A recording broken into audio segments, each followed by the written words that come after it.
Menningarmiðstöð Hornafjarðar hefur verið rekin með formlegum hætti frá árinu 1990, þá með sameiningu nokkurra safna. En árið 2020 voru atvinnu og ferðamál settar undir einnig. Og nú alls 6 söfn starfrækt á svæðinu. Byggðasafn, sjóminjasafn, náttúrugripasafn, listasafn, bókasafn og héraðskellasafn, auk Svavarsafnsins sem kennt við hinn þekkta listmálara Svavar Guðnason.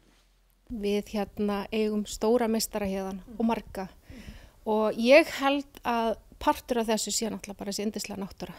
Ég meina hver getur ekki dáðust af fegurðinni hérna og viljað koma einhver á blað, skrifum hana, málana eða syngjum hana.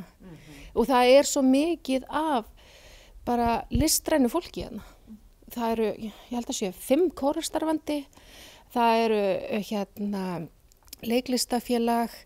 Við erum náttúrulega með alla þessa starfsemi í menningarmiðstöðinni og við erum alltaf að reyna að gera meira og leyfa bara aðeins hraðar út af því það svo af svo miklu að taka og afla upplýsinga alla þessa meistara, rannsaka bara og sýna þeirra verk. Við fáum lánuð verk frá einstaklingum héðan eða frá Listasafni Íslands eða einhverja önnur söfn til að sýna meistaran okkar. Það er partur af stefnun okkar. Þessir heimamenn sem við erum að reyna að rannsaka og skrásetja. Menningarmiðstöðin leggur mesta áherslu á miðlun og fræðslu menningararfs Hornafjarðar, skrásetningu hans og varðveislu til framtíðar.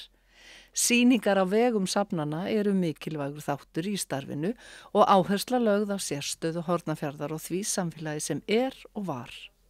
Bæði eru náttúrulega með sýningar sem við erum með bara listamenn hérna og þaðan og þá líka listamenn hérna á svæðinu og við líka styðjum við listamenn sem vilja halda sýningar eða halda einhverja menningarviðburði að aðstofa við umsóknir eða óska eftir því, styrki, vinnuafl, það er bara, við reynum alltaf að fá alla í lið með okkur og að styðja við menningu í sveitarfélaginu, hvernig sem við getum gert það. Það eru haldnar 3 stóra sýningar í Svavarsafni á ári, þar sem lagt upp með að fá heimamenn til að sýna. Þegar okkur bara garði stóði við sýning á verkum Hlins Pálmasonar, kvikmyndaleikstjóra og handritshöfundar, en Hlynur uppalinn á Höfn. Svo erum við með sýningu yfir sumartíman sem tileinkuð Svavari. Og þá annarkvort það bara Svavar sjálfur, bara sýninga hans verkum, einhverju tímabili eða einhverju tegund af litum eða list sem hann var að vinna að einhverjum tímabili. Og svo erum við með haustsýningu og þar hefur við svolítið frjálsari hendur og það er fræðslusýningar þar sem við fáum bara krakka hérna og þaðan, eða fullur fólk, bara útskrifað úr listaháskólanum sem að koma með einhverja skemmtilega sýningar eða listamenn sem eru með svona list en fræðslu. Í fyrra vorum við birta litlu blokkara, kísuna litlu sem að plokkaði allt milli himins og jarðar. Nú erum við með sýninguna hans Hlins sem yndisleg. Allt öðru sem heldur en ég hefði einhvern tímann getað ímyndað mér hann gæti orðið og gefum verulega óvart.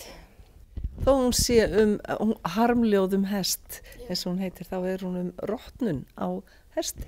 Já, en á eitthvað svo yndislega fallegan hátt. Það alveg ótrúlegt.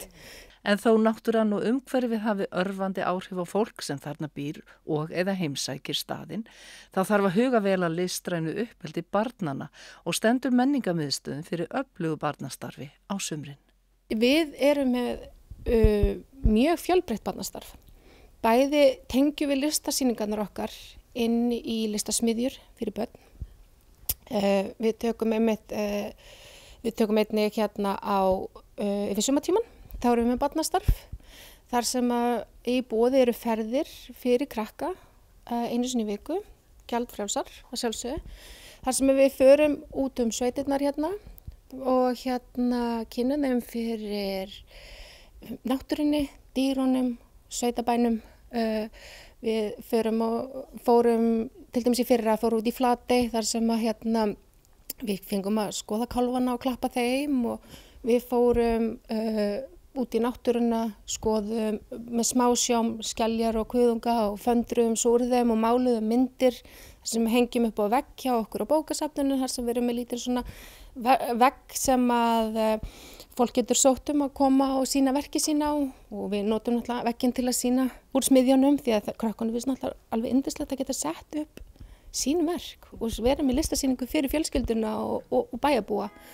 Við erum bara alltaf að hugsa börnin eru framtíðin, börnin eru þau sem munu koma til að sækja bókasafnið, þau munu koma til með að sækja listasýningarnar í framtíðinni, þannig að það er best að byrja bara snemma.